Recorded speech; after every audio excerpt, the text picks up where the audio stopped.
आज का जो टॉपिक है वो आप लोगों में से बहुत लोगों को आता ही है, आराम से आता होगा क्योंकि आप बेहतर तरीके से टैली कर रहे होंगे। लेकिन आज का जो वीडियो है उन नए लोगों के लिए है, और उन के लिए जो टैली में जॉब करने की तैयारी कर रहे हैं तो उनको क्या क्या ध्यान रखना चाहिए उनके बारे में।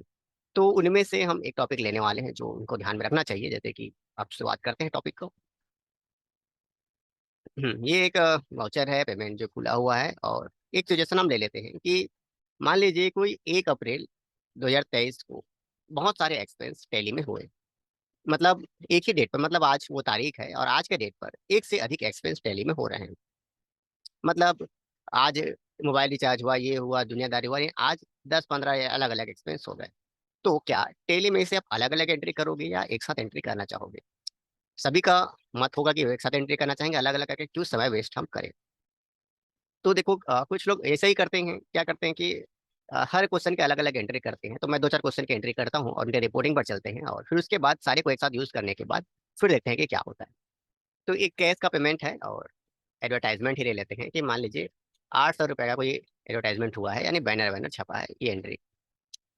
एक और एंट्री ले लेते हैं, क्लीनिंग सर्विस का कुछ हुआ है तो उसका 1000 रुपये हमने दे दिया, ऐसा। अगर हम दो एंट्री कर देते हैं तो अगर इसका रिजल्ट क्या है वो देख लेते हैं। देखो, ये गलत नहीं है एंट्री करना, जो आप एंट्री करते हो उसमें कोई गलत बात नहीं है, सही सही तरीका है। लेकिन फिर भी समझते हैं इस चीज को। प्रॉफिट एंड लॉस में इनडायरेक्ट एक्सपेंस में जाकर आपको ये अलग अलग चीजें दिखाई देती है। ये अलग अलग चीजें दिखाई दे रही है, यानी हमने एंट्री अलग अलग किया इसलिए अलग अलग दिखाई दे रही है। और अगर क्या हो कि अगर ये दोनों एंट्री में डिलीट कर दूं और इन सभी एक्सपेंस को एक साथ लिख दूं, एक बार मैं कैश लिखता हूँ और सारे एक्सपेंस जो मैंने किए हैं वो लिखना चालू कर दो। अमाउंट का कुछ फर्क हो सकता है, उसका ध्यान ना दीजिएगा। अमाउंट आप जो भी लिखना चाहेंगे वही रिजल्ट आएगा। और मैं देखो सारे एक्सपेंस जो भी यहाँ पे रिपेयरिंग का कहाँ जो जो दिया है, जैसा दिया है मेंटेनेंस रिपेयरिंग, जितना भी मेरे पास यहाँ पे एक्सपेंस हो रहा है उससे मैं यहाँ पे लिखने की कोशिश कर रहा हूँ। ये लिख दिया। अब मैं कर देता हूँ इसको सेव। सेव करने के बाद अगर हम रिजल्ट देखते हैं तो रिजल्ट में क्या कोई चेंजेस है उसे देखते हैं। तो ये इनडायरेक्ट एक्सपेंस यहाँ आ गया है। अब यहाँ पर देखते हैं क्या इसमें कोई फर्क है। तो आपके सामने ये फर्क है कि सब सारा एक्सपेंस तो अलग अलग दिखाई दे रहा है, लेकिन ये जो एक्सपेंस है वो आपके इस तरफ है। अगर आप ध्यान से देखें तो ये मीटर कुछ अलग दिखा रहा है। इससे पहले जो एंट्री था वो इस तरफ दिखा रहा था, एक्सपेंस इस तरफ की ओर में था। तो और भी चीजें समझ लेना जरूरी है। अगर वापस इसको सभी एंट्रियों को जो हमने किया है, जो भी हमने पेमेंट किया है, सॉरी मेरी तरफ से गलती हुई है, मुझे पेमेंट में एंट्री करना चाहिए था। मैं ही देख नहीं पाया था कि एंट्री कहाँ है, और इस कारण से एंट्री थोड़ा सा गलत तरीके से लगे। अब देख लेते हैं profit and loss. Right, right है। अब देखते हैं कि सारा जो एंट्री है वो किस तरफ आ रहा है। इस तरफ 7, ये 1000 एक तरफ आया है। और ठीक वैसे ही है जैसे हम सिंगल सिंगल एंट्री देख रहे थे। और अगर हमें किसी का एक का पर्टिकुलर हिसाब से, जैसे मेंटेनेंस और रिपेयरिंग था, क्या वो हिसाब हमें मिलेगा, तो देख लेते हैं उसका हिसाब मिल रहा है। इसमें देखो जिक्र हुआ है कि सारा एक्सपेंस एक साथ हुआ है और एक साथ हुआ है तो हिसाब मिल रहा है आपको। अब कुछ लोग ये एंट्री देखकर लोगों को लगेगा कि यार ये तो एंट्री हम रोज करते हैं, ऐसा काम तो हमारा रोज का है और रोज ही एंट्री करते हैं, ऐसा तो हम करते हैं सर, क्या नया सिखा रहे हो, क्या मेंटेन हो रहा है, या जो ही मैटर हम बात करें, जैसा भी इच्छा हो इस चीज को समझने के लिए। तो ये आप कर भी रहोगे, नहीं कर रहे हो। तो जो जो लोग अभी असेंट नहीं करते थे उनके लिए तो ये वीडियो हमने डाल दी है, और दूसरे चैनल में भी है, जाकर आप देख सकते हो। और जिन लोग असेंट नहीं करते थे और जिन लोग एंट्री करते थे उन लोगों के लिए एक सवाल हम आगे दे रहे हैं कि माना कि कुछ एक्सपेंसेस है, मैं एक्सपेंसेस रीड कर दूं तो शायद बेहतर एंट्री आपको समझ में आए। ये ऑलरेडी कर देता हूँ। और कुछ एक्सपेंस मैं लेना चाहूंगा, और इसको अगर एंट्री करता हूँ तो समझ में आएगा कि मान लो मैंने एडवर्टाइजमेंट, जैसे ये एडवर्टाइजमेंट है, ये एडवर्टाइजमेंट जो है इसका मैंने 700 रुपये बैंक से पेमेंट किया।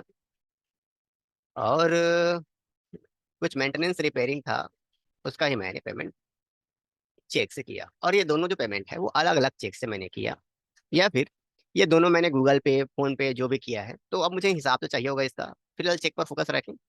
अब ये दोनों मैंने अलग अलग चेक से पेमेंट किया है। अमाउंट छोटा है इसको मत मानिएगा, बढ़ा सकते हो अपने हिसाब से आप। अमाउंट मैं ले रहा हूँ बस। अब जैसे हम इंटर करते हैं तो यहाँ पर आता है कि चेक नंबर 1। अब आप जिन लोग भी ये वीडियो देख रहे हो, जिन लोग भी इस चीज़ को समझ रहे हो, उन लोग बस इस चीज़ का जवाब दें कि ये 700 रुपए का जो चेक यहाँ पर पेमेंट हुआ है एडवर्टाइजमेंट का, और ये मेंटेनेंस दो अलग अलग चेक है, तो यहाँ पर एक नंबर दिख रहा है। अब यहाँ पे चेक नंबर दूसरा कैसे ऐड करें वो बताइए, क्योंकि दोनों का जो पेमेंट है वो अलग अलग हुआ है। क्योंकि आप लोग सारा एंट्री एक साथ करते हो ना जी, आप लोग तो करते हो ना सारा एंट्री, मतलब जितने भी आज के एक्सपेंस होते हैं सारे एक्सपेंस को हम आज के रूप में एंट्री करते हैं। और तो अगर ये दोनों एक्सपेंस अलग अलग चेक से हैं, तो हम कैसे उसके एक साथ एंट्री करें, इसका मुझे बताएं। आप चाहो तो इसका यूट्यूब में वीडियो ढूंढें, अपने टीचर से पूछे जहाँ पढ़ रहे हो, जिस इंस्टीट्यूट में पढ़ रहे हो, जहाँ पढ़ाई कर रहे हो, जैसा जगह पे आपको सोर्स है कि इसका इन्फॉर्मेशन मिल जाएगा, उनसे जाकर पूछो कि अगर ये दोनों जो पेमेंट है वो अलग अलग चेक से किए गए हैं और उसके हमें एक साथ एंट्री करनी है, तो क्या करनी होगी, कैसे हम इसकी एंट्री करेंगे, ये हम पूछें। तो आपको जवाब मिल जाएगा कि आप कितना बेहतर तरीके से अपना डिलीवर कर रहे हो। और रही बात, देखो हमने जो यहाँ पे मैटर समझाया था कि एक कैश लेकर और एडवर्टाइजमेंट लेकर सारा एंट्री की, तो ये सरल एंट्री है कि पैसा जो है वो एक साथ पेमेंट करना है। लेकिन जहां वही बात बैंक की आती है और बैंक से सिर्फ कटना है, यानी यूपीआई ऐसा एक साथ एक अमाउंट आपने दे दिया किसी बंदे को, तो अलग बात है। ये सारा जो एक्सपेंस है वो अलग अलग ट्रांजेक्शन से हो रहा है, कोई ई फंड हो रहा है, कोई चेक हो रहा है, ये हो रहा है, या फिर दोनों एक्सपेंस जो है चेक से हो रहे हैं। तो कैसे हम उसकी एंट्री करें, इसका वीडियो बताइएगा, या फिर कुछ सोल्यूशन दीजिए। नीचे कमेंट बॉक्स आप लोग के लिए खुला हुआ है, कैसे एंट्री करते हैं बताए। कोई वीडियो लिंक हमें शेयर कर दे जो इसके बारे में बता रहा हो। और इसका जो वीडियो है उसके हम तभी बना पाएंगे जब कोई हमें रिस्पॉन्स देगा, नहीं तो फिर कोई मतलब तो नहीं है ना जी। आप जो एंट्री कर रहे हो, जैसे एंट्री कर रहे हो करते रहो, सीखते रहो, बेहतर तरीके से सीखो, और यही हमारी आशा रहेगी। लेकिन वो चीज़ नहीं सीख रहे हो, ध्यान में रखिएगा, जो एक्चुअल में टेली में जरूरत है। तो हमने सवाल आपके दिमाग में छोड़ दी है, और छोड़ दी है कहने का मतलब आप इसका सोल्यूशन आप ढूंढेंगे, और नहीं मिलेगा तो कुछ समय वेट करिएगा, हमारे चैनल पर इसका वीडियो मिल जाएगा, लेकिन समय वेट करना पड़ेगा। हम देखना चाहते हैं कि कितने लोग के पास इसका आंसर है और क्या कर सकते हैं। तो अगर ऐसे ही जानकारियां और ऐसे ही वीडियो जो अन्य जगहों पे नहीं मिलती और अलग अलग कॉन्सेप्ट से है और बिजनेस में वो काम आती है, तो इसको जानने के लिए हमारे चैनल को विजिट करते रहें, सब्सक्राइब कर लें। और एक बार आकर देखें, बहुत सारी चीजें हैं, आपको ऐसे सवाल सुनने को मिलेगा जो जनरल बिजनेस में यूज हो रहा है, लेकिन उसका सही पर सोल्यूशन नहीं दिया है। कोई यूट्यूब नहीं बता रहा है, कोई टीचर नहीं बता रहा है, और हम पूछ भी नहीं रहे हैं। तो उन सबका सवाल यहाँ पर है। तो मिलते हैं किसी अलग वीडियो पर।